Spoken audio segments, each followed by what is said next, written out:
नमस्कार दोस्तों, स्वागत है आप सभी के हिंदी स्टडी में। आशा करती हूँ आप सभी स्वस्थ होंगे और अच्छे से तैयारी कर रहे होंगे। जो हम क्वेश्चन कर रहे थे उसी क्रम में आगे के क्वेश्चन करेंगे, जो मिक्सअप क्वेश्चन चल रहे थे अपने। ठीक है, और आप मेरे चैनल पर पहली बार आए तो चैनल को सब्सक्राइब कर लेना, बेल आइकन को क्लिक कर लेना, जिससे आने वाली वीडियो को नोटिफिकेशन आपको मिल सके। स्टार्ट करते हैं अपनी क्लास। आज का पहला क्वेश्चन है, जिसकी आशा ना की गई हो उसे कहा जाएगा। तो ये वाक्यांश के लिए एक शब्द है, तो इस क्या है, जिसकी आशा ना की गई हो, तो वो है अप्रत्याशित। ये सब आपको याद करने पड़ेंगे। ये कोई समझाने वाली चीज़ नहीं है कि जो आपको एक्सप्लेन करके समझाई जाए। ठीक है, जैसे मुहावरे हैं, विलोम शब्द हैं, बर्तनी शुद्धि है, ये बहुत सारी चीज़ें हैं व्याकरण की जो खुद से ही पढ़नी पड़ेंगी। मतलब इसमें एक्सप्लेन करने का कुछ नहीं है, सिर्फ याद करने का है, जैसे भी आप याद कर सकें। आगे देखते हैं। जिस पर अनुग्रह किया गया हो, वाक्यांश के लिए प्रयुक्त शब्द एक है। तो जिस पर अनुग्रह किया गया हो, वाक्यांश के लिए एक शब्द क्या है, वो है अनुग्रहित। ऑप्शन बी सही होगा इसमें। तो ये अनुग्रहित, जो इसमें देखो सब अनुग्रहित ही लिखे हुए हैं, लेकिन सब ठीक नहीं है। बर्तनी शुद्धि में लिखने के लिए भी अगर आता है तो ऑप्शन बी सही होगा, अनुग्रहित। ठीक है, ऑप्शन बी सही है इसमें। निम्नलिखित में से कौन सा शब्द पताका का पर्यायवाची नहीं है? पताका का पर्यायवाची कौन सा नहीं है? तो इसमें प्रस्तर। प्रस्तर किसका पर्यायवाची है? पत्थर का पर्यायवाची है। निशान, ध्वज, झंडा, ये मतलब पताका मतलब उसके झंडे के पर्यायवाची हैं। निम्नलिखित में से कौन सा शब्द सूर्य का पर्यायवाची नहीं है? अब देखो, सूर्य का पर्यायवाची कौन सा नहीं है, ये गलत दे रखा है इन्होंने। चारों ही ऑप्शन सूर्य के पर्यायवाची हैं। ठीक है, और सूर्य के पर्यायवाची जैसे मार्तंड है, दिनकर है, रवि है, भास्कर है, मरीचि है, प्रभाकर है, सविता है, पतंग, दिवाकर, आदित्य, भानु, अंशुमाली, ये सब किसके? सूर्य के पर्यायवाची हैं। ठीक है, सूर्य के, चंद्रमा के, नदी के, और नदी का पिछली बार कुलंकसा पूछा था किसका पर्यायवाची है, शायद टीजीटी में था। तो कुलंकसा किसका पर्यायवाची है? ठीक है, तो वो नदी का, इस तरह से नदी के हैं, और गंगा के हैं, यमुना के हैं, ये पर्यायवाची जो देवताओं के नाम से संबंधित। ठीक है, तो ये जो पूछे जाते हैं घूम फिर के, वही वाले मतलब पर्यायवाची अच्छे से देख लेना 2-4 बार। और ये ऐसे नहीं है कि तुम बार बार पढ़ोगे, 10-5 मिनट भी अगर आप रट्टा मार के भी इन्हें पढ़ोगे तो याद हो जाएंगे ज़रूर। अब नीचे दे रखा कि विलोम दे रखा है। विलोम को हमेशा पेयर में याद करना। मैं बहुत बार ये बात रिपीट करती हूँ कि पेयर से याद करना। जैसे अभिज्ञ, अनभिज्ञ। अब देखो इसमें दे रखा अभिज्ञ, अनभिज्ञ, इस जैसे वर्ड 4-5 है लगभग। ठीक है, मैं आपको बताने की कोशिश करूँगी। जैसे अभिज्ञ का तो हो गया अनभिज्ञ। अगर अनभिज्ञ का तुम अभिज्ञ करोगे तो वो गलत हो जाएगा विलोम। अनभिज्ञ का अभिज्ञ क्या होता है? अनभिज्ञ का विलोम होगा विज्ञ।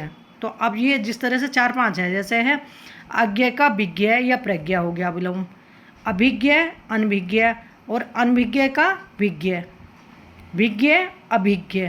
इस तरह से ये 4-5 विलोम शब्द हैं जो आपस में एक जैसी लगती है देखने में। इनको लिख लेना, क्योंकि इनमें से एग्जाम में बहुत ज़्यादा टकराते हैं।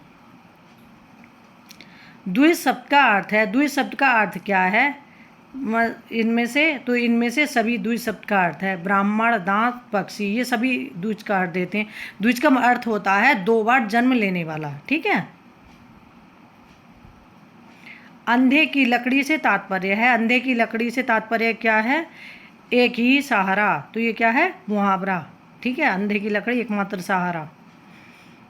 अब मुहावरे को मतलब जैसे कहेंगे कि मुहावरे की डेफिनेशन दे दें एग्जाम में, तो आप कैसे पहचानोगे? तो मुहावरे को मतलब डेफिनेशन होती है कि ऐसे वाक्यांश जो सामान्य अर्थ का बोध न कराकर किसी विलक्षण अर्थ की प्रतीति कराएं, तो वो क्या होते हैं? मुहावरे होते हैं।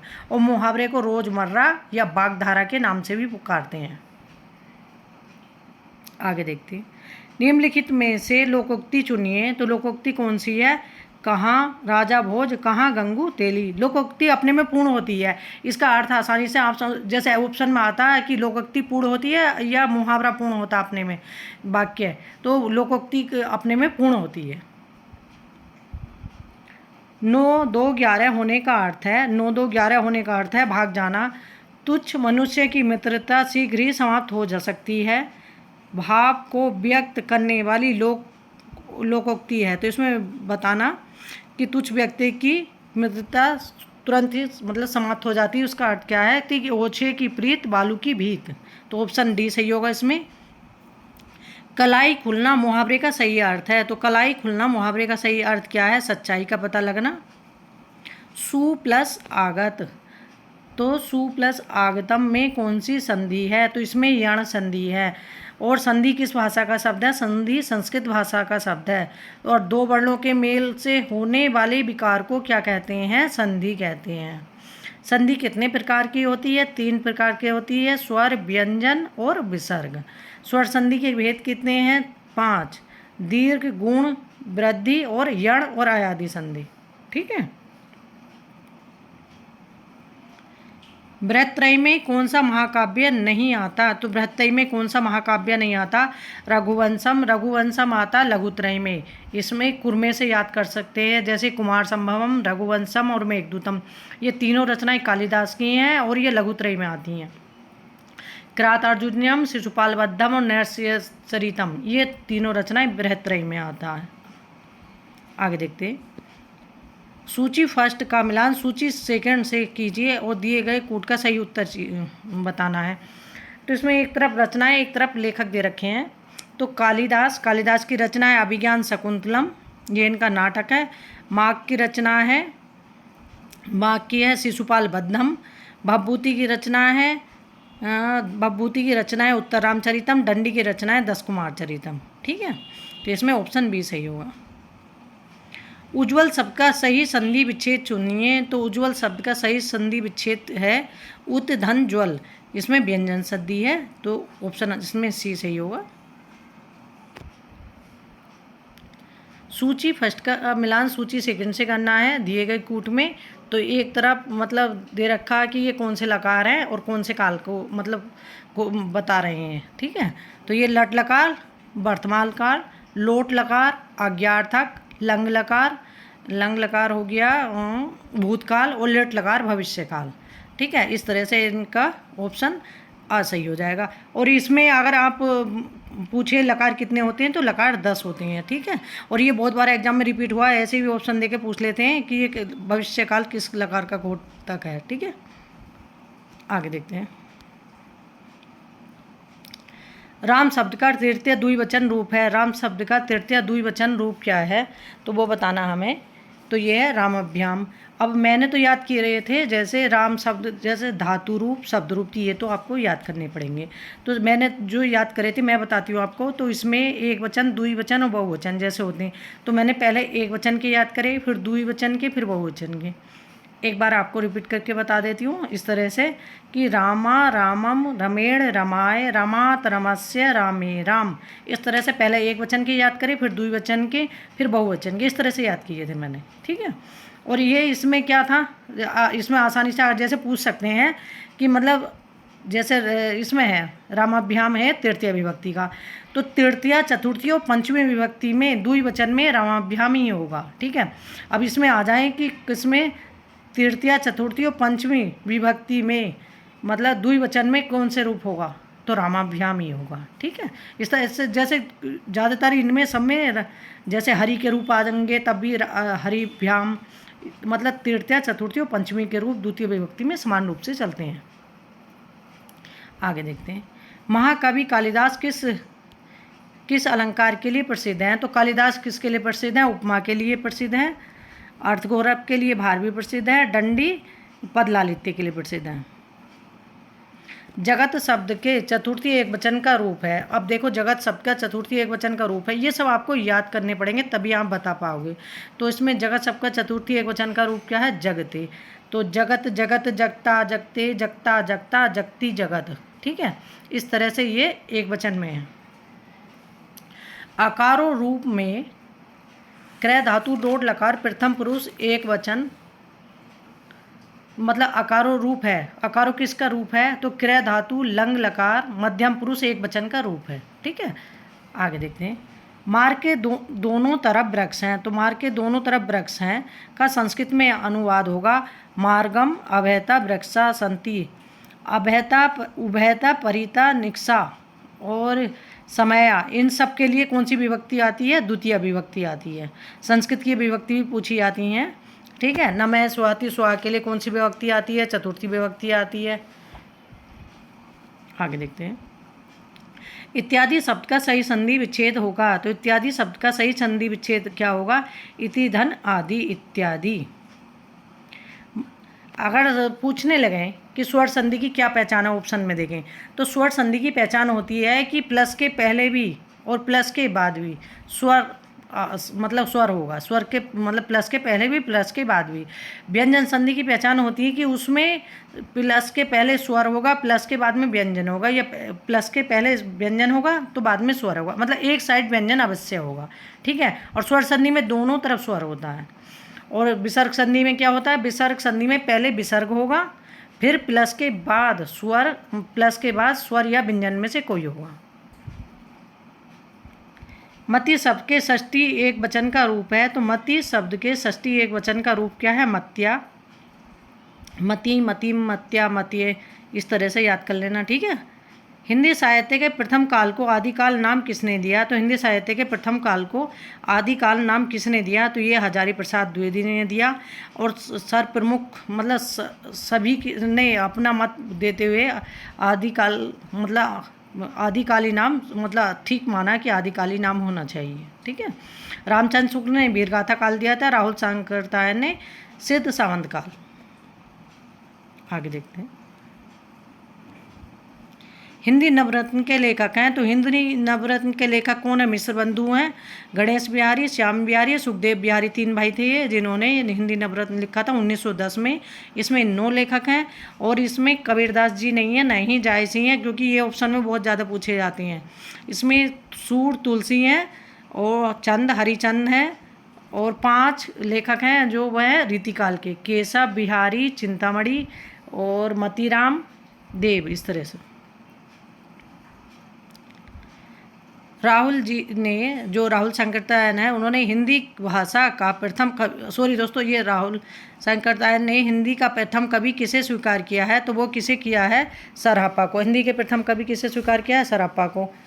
औरों का हम पूछें कि हिंदी का पहला कवि किसने किसे माना है, तो जैसे शिव सिंह सेंगर ने पुष्प और पुंड को हिंदी का पहला कवि माना है। शालिवंश सूरी ने हिंदी का पहला कवि किसे माना है? गणपति चंद्रगुप्त को।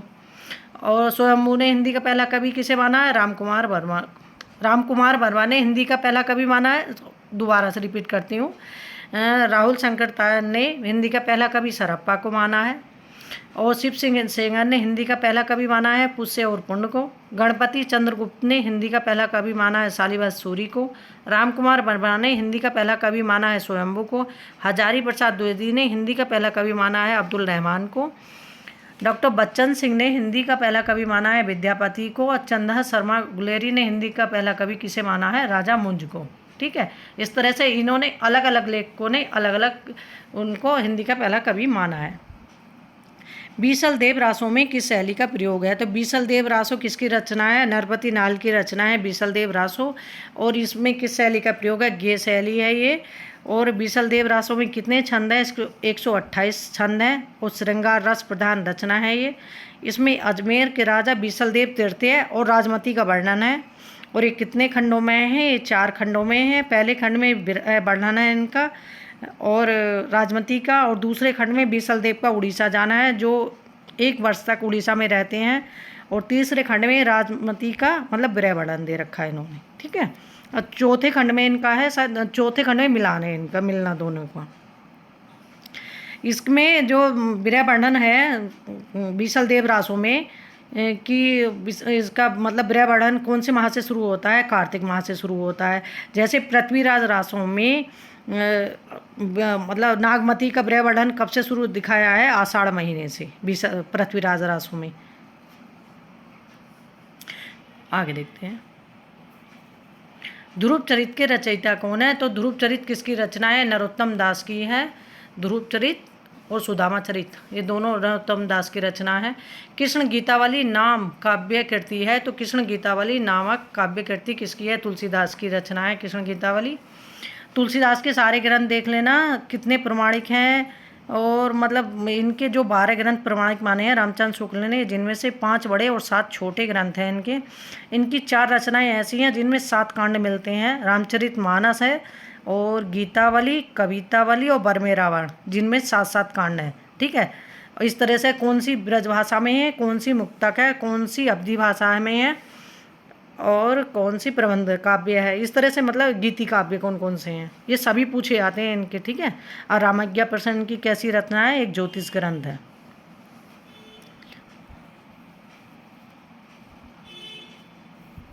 कृष्ण गीतावली नामक कृति के रचयिता हैं, तो कृष्ण गीतावली किसकी रचना है, ये तुलसीदास जी की रचना है। इसकी भाषा क्या है, ब्रजभाषा है।